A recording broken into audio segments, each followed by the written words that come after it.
Okay, so we've got to address the elephant in the room, right?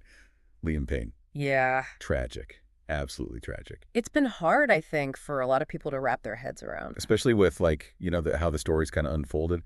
Initially, it was all kind of hush-hush. Nobody really knew what happened. And now, Now the details are coming out. yeah, and well, let's just say they're not easy to hear. No, they're not. We have the police report now from Buenos Aires. We've got the preliminary autopsy results. And it's painting a pretty clear, albeit incredibly sad, picture of what happened. It is, and I think it's important we lay it all out piece by piece and try to make sense of it as best we can. Exactly. So where should we even start? I mean, I guess the police report is probably a good place. Yeah. The police in Buenos Aires, they're stating that Liam Payne's death was a result of an intentional jump. From his hotel balcony. Third floor, right? Third floor, that's right. Yeah. And that alone, that's just Devastating. devastating is the word. And then we have the autopsy. Yeah. The preliminary autopsy report just confirms, really, what the police have said. It lists the cause of death as internal and external hemorrhage. So blunt force trauma, basically, from a fall like that. Basically, yeah. Massive bleeding, both inside and outside the body. But there's another piece to this puzzle we can't forget about. The toxicology report. Exactly. Which we're still waiting on, right? Still waiting on. But that could potentially tell us if he was under the influence of anything that might have, clouded his judgment. Absolutely. Drugs, alcohol, anything like that could dramatically affect someone's state of mind, their decision-making. It could be a key piece of the puzzle, understanding what led to that moment on the balcony.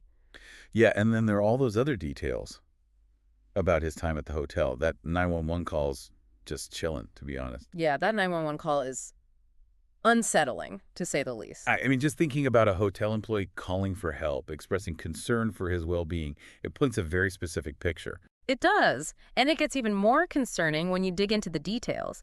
The employee mentioned that Liam seemed overwhelmed, potentially by drugs or alcohol, and that staff hadn't been able to actually access his room for days. Days. Days. So he was basically holed up in there alone. That's the impression we're getting. And when you add in the photos of the hotel room itself, Oh, God, those photos. it doesn't get any easier, does it? Smashed TV, broken stuff everywhere. It looks like, well, like someone was in a lot of pain. It does make you wonder, were there any warning signs?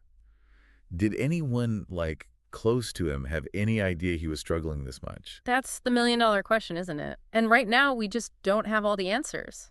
The police report gives us the how, but it doesn't tell us the why. It's like we're looking at a puzzle, and we've got some of the edge pieces in place, but the middle is still a complete mystery.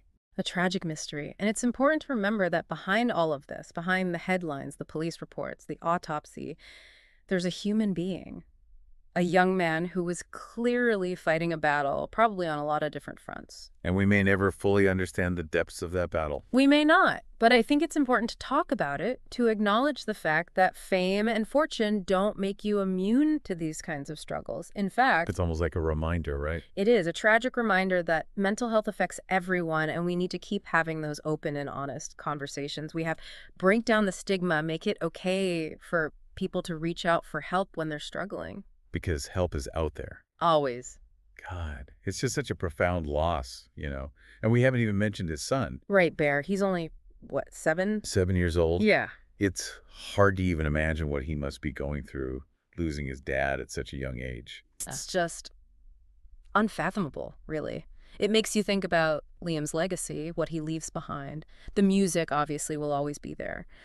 But there's also this message, this stark reminder about the importance of mental health. And maybe, just maybe, if we can keep that conversation going. If even one person who's struggling feels a little less alone, a little more hopeful. Then something good can come out of all this. Exactly. We won't bring him back, but Yeah. maybe it can make a difference for someone else. That's all we can hope for, right? Yeah.